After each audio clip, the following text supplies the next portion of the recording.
Morning, everyone. It's good to see everyone here today. We had a very lively discussion within the caucus about continuing House Democratic Caucus priorities. This week on the floor, there will be legislation to advance the issue of helping out our fellow citizens in Puerto Rico with supplemental assistance, given the continuing trauma that they are experiencing, both in the aftermath of the hurricanes and most recently the earthquakes that have afflicted the island. We expect that legislation will be on the floor on Friday, led by Chairwoman Nita Lowey, and we greatly appreciate the advocacy of Congresswoman Nydia Velázquez.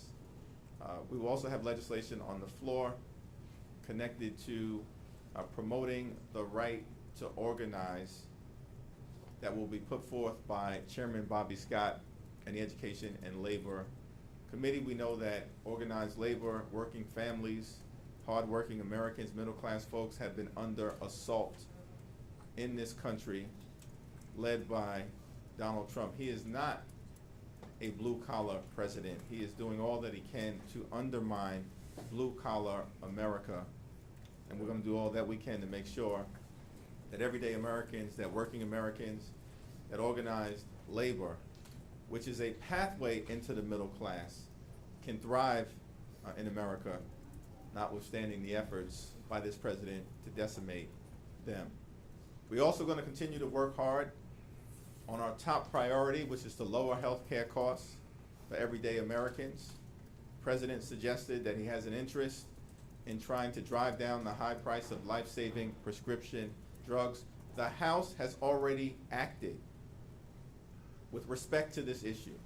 We've passed legislation to bring down the high price of life-saving prescription drugs, passed legislation that would give the federal government the power to negotiate lower drug prices on behalf of everyday Americans, passed legislation so that the price that the American people pay is more in line with the low prices that people in other developed countries throughout the world pay, including Canada and Australia and Germany and France and Great Britain, to name just a few countries. So we've had more than 400 bills that have been sent over to the Senate over the last year and change. 275 of those bills have been bipartisan in nature. We're going to continue to advance our For the People agenda, make life better for working families, middle-class folks, senior citizens, the poor, the sick, the afflicted, the least, the lost, and the left behind. That has been our top priority, that is our top priority, that will continue to be our top priority. With that, let me yield to our distinguished Vice Chair, Catherine Clark. Thank you, and good morning, everyone. I want to begin by thanking Chairman Jeffries and all of our impeachment managers for their exceptional work in the Senate these past few weeks. Their role in defending our democracy, in honoring the truth and their oath of office, has made the American people and certainly the entire caucus very proud. History will honor you, Hakeem, will honor the managers, and will honor the truth that you have put forth. Speaking of the truth, last night we heard a lot from the president, and most of it was fiction. So let's begin to set the record straight. If Donald Trump cares about protecting people with pre-existing conditions, why is he in court trying to take away their health care coverage? If Donald Trump cares about the environment and planting trees, why is he taking a sledgehammer to the EPA and failing to address climate change with the urgency it requires? If Donald Trump cares about lowering the cost of prescription drug prices, why isn't he calling on Mitch McConnell to pass H.R. 3, legislation that will do just that the House has already sent to the Senate? He says he will protect Medicare, Medicaid, and Social Security. Yet in his 2020 budget, he cut those very programs, broke his promise he made in the campaign, and revealed his statements last night as a lie. If Donald Trump cares about our economy, I suggest he take up the Paycheck Fairness Act to close the gender pay gap currently holding back women and an economy that is inclusive of everyone. If Donald Trump cares about public education, why is he gutting civil rights protections for students? Last night, I heard hypocrisy, not solutions, not even reality. We know Donald Trump's record. He has run from the gun violence epidemic and hid behind the NRA. He has dismissed climate change and threatened global allegiances. He has demonized and demoralized hardworking immigrant families. He doesn't welcome law-abiding refugees, as he said last night. He puts children in cages.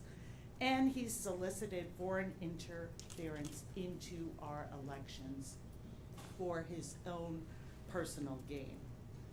The state of the White House and this administration is in chaos. House Democrats are proud to stand up for the American people and for the truth in the face of the misinformation and lies that were told to them last night. Questions?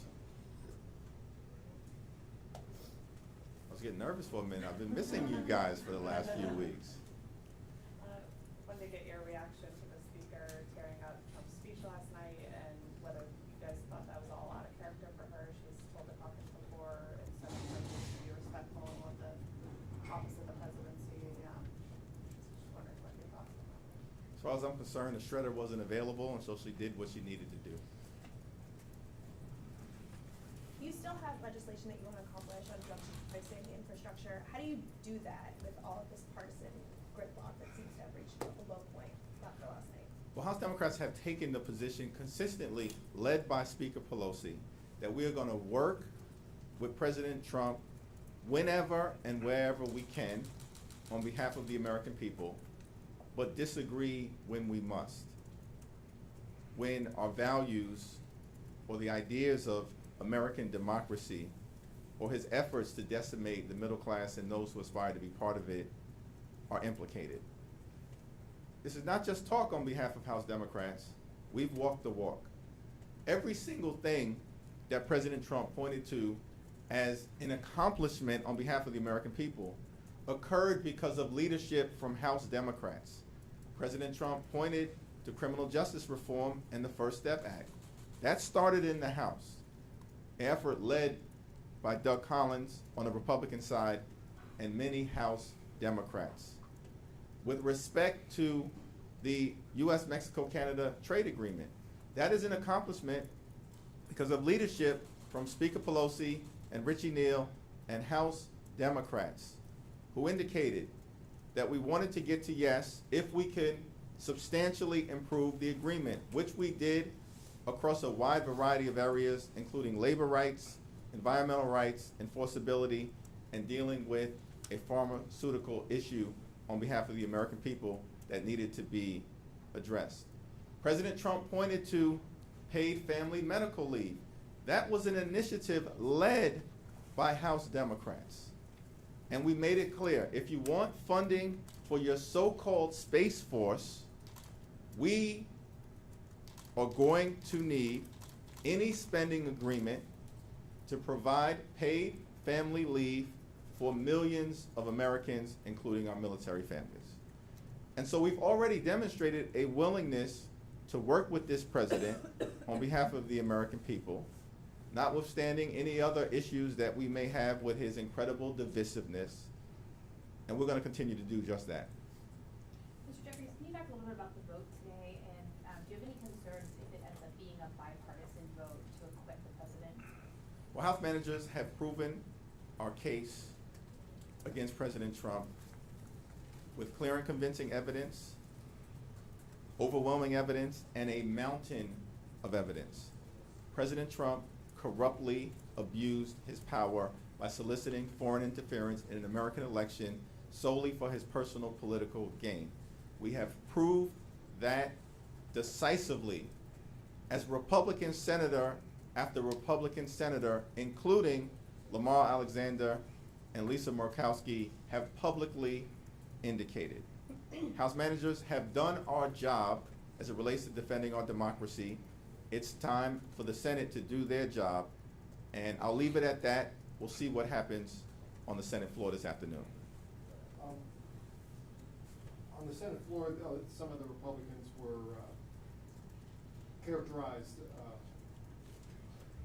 your unwillingness, or your not subpoenaing John Bolton last fall as a mistake, as sort of showed that you were in too much of a hurry to get the articles over there. What do you make of that, and also do you anticipate that he will be subpoenaed soon? Well, the White House has made an incredibly duplicitous argument. On the one hand, the White House argues that we should have subpoenaed individuals like John Bolton. But then they go to court and argue that the House does not have the power to subpoena individuals like John Bolton. That is the argument that the White House is making right now through the Justice Department in court on the Don McGahn matter. My grandmother had an expression for that level of duplicity. They are talking out of both sides of their mouth, and it's all reckless lies. To begin with, John Bolton made it clear that if we subpoenaed him in the House, he would not comply. And so everything that John Bolton could have said, we've demonstrated through other witnesses, but it was nonetheless important for the Senate to act and hold a fair trial consistent with their past practice. Every single Senate trial in American history on the question of impeachment, and there have been 15, included witnesses. The average number of witnesses in the Senate impeachment trials that have taken place to date was 33. What's the number in the impeachment trial of President Donald John Trump? 0. That is not a fair trial. And that's the standard that the American people understand. So are you going to subpoena Catherine? him now? That's a question for further discussion, and that'll be led, I presume, by the Speaker and by Chairman Schiff. Paul?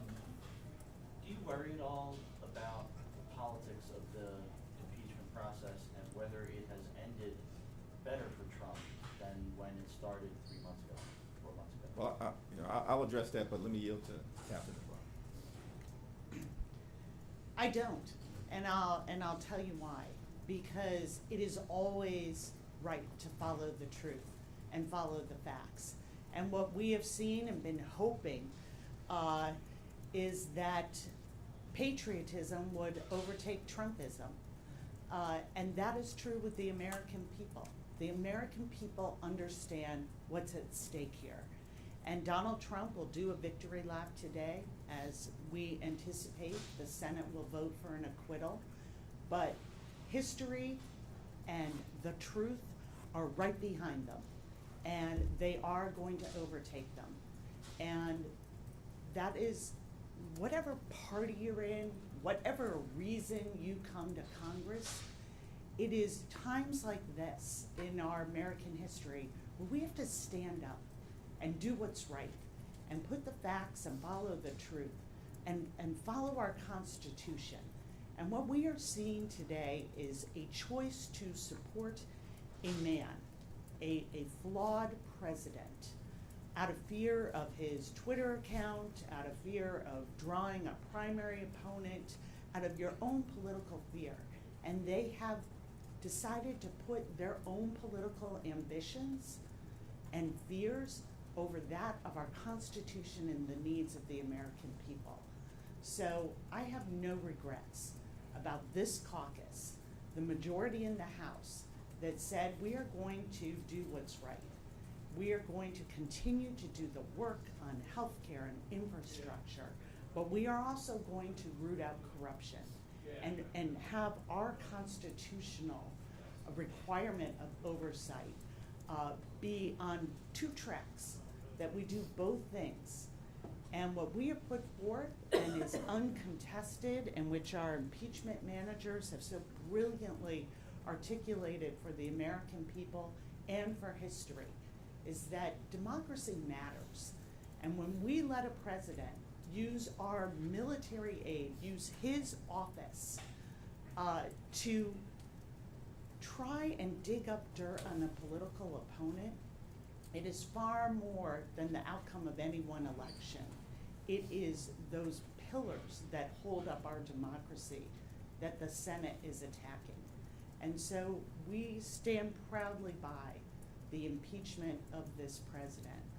And we know that history and the facts and the truth are always the right side to be on. Captain Clark is exactly correct. Democracy matters, the Constitution matters, the truth matters.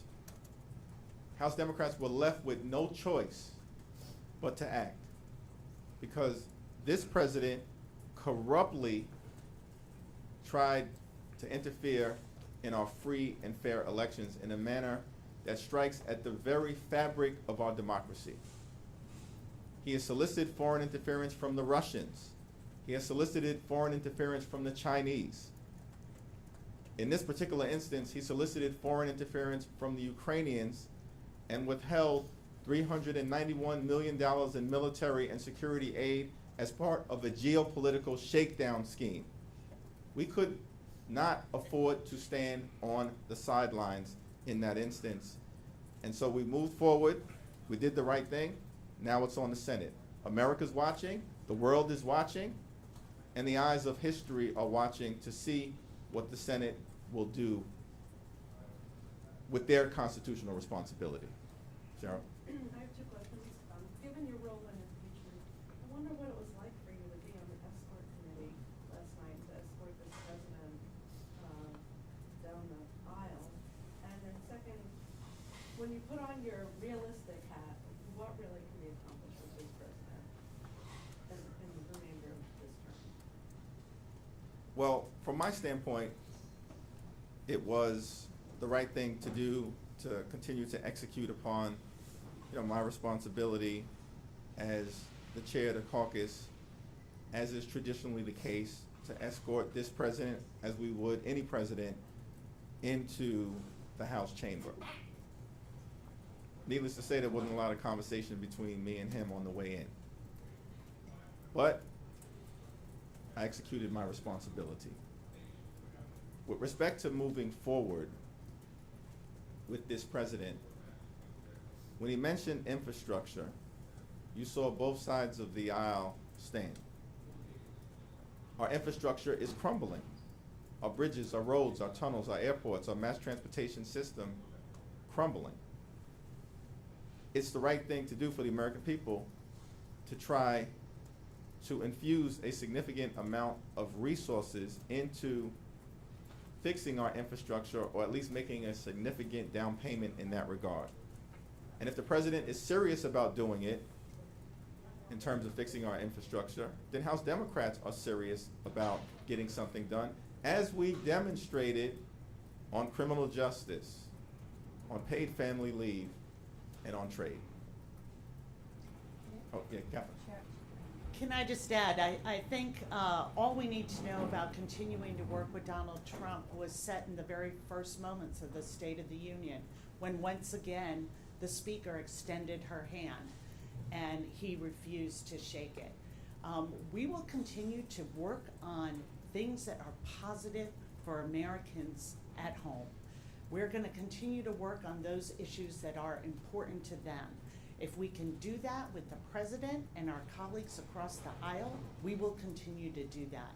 But when someone won't even shake the hand of the Speaker of the House, it tells you where where his priorities lie, and they are squarely with himself, not with the American people. Yeah, I just wanted to ask, as you go forward now, where will your focus be? Will it be on continuing to investigate the president, or will it be more on the other issues that you've been concerned about? From the very beginning, our majority has been focused on dealing with kitchen table pocketbook issues to make life better for everyday Americans in connection with our For the People agenda. That is where our focus will continue to be, and hopefully we can find common ground on the infrastructure question. Let me make one or two other observations and then yield to Catherine. You know, the president came into the House chamber and peddled lie after lie in an extraordinary fashion, two in particular that should shock the conscience. One, the Trump Justice Department is in court right now trying to strip away protections from pre-existing conditions that exist under law that would be devastating to more than 100 million Americans. Yet he said to the American people last night that he's trying to protect people with pre-existing conditions. That was a cold-blooded lie. President Trump also said that he inherited a mess. Inherited a mess? When Barack Obama came into office, the unemployment rate was at 10%. When he left, it was at 5%. When Barack Obama came into office, the stock market was at 6,000. When he left, it was north of 18,000. During the 8 years of Barack Obama's presidency, he reduced the deficit by $1 trillion. In the 8 years of President Bush's presidency, America lost approximately 500,000 private sector jobs. During the 8 years of Barack Obama's presidency, we gained more than 14 million private sector jobs. During Barack Obama's presidency, the automobile industry was saved from destruction.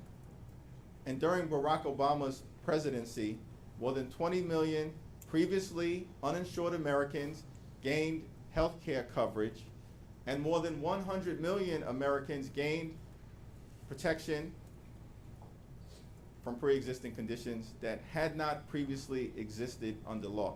That's a mess? That's a mess? Lie after lie after lie peddled to the American people. Final question? I wanted to ask, so at this point, if the president is reelected, I mean, you guys are potentially facing 4 more years, would you consider continuing investigations then, or what do you see for potentially 5 more years of working with Donald Trump? Well, our focus right now is on the congressional session that is in front of us and the opportunities to try to work together to get things done on behalf of the American people. It's very interesting that people were very skeptical of the notion when Speaker Pelosi and Chairman Neal and others said, we want to get to yes on the USMCA. Many of my Republican colleagues on the other side of the aisle were skeptical about that. You know why? Because they would have never done it. They would have never done it. Their goal during Barack Obama's presidency, as articulated, was to make him a one-term president. And on issues that they had previously agreed with, the framework for the Affordable Care Act was put into the public domain by the Heritage Foundation in 1989 or so, and then implemented into law by a Republican governor who became a Republican senator and was previously a Republican presidential nominee. But when Barack Obama put forward that framework that they put into the public domain, they rejected it because it was all about obstruction. But we're very different. Our DNA as Democrats is very different because we're committed to getting things done on behalf of the American people, even if it means working with this particular person sitting at 1600 Pennsylvania Avenue at the moment. So we're not focused on 4 more years. We're focused on what's ahead of us right now in terms of getting things done on behalf of everyday Americans. Thank you.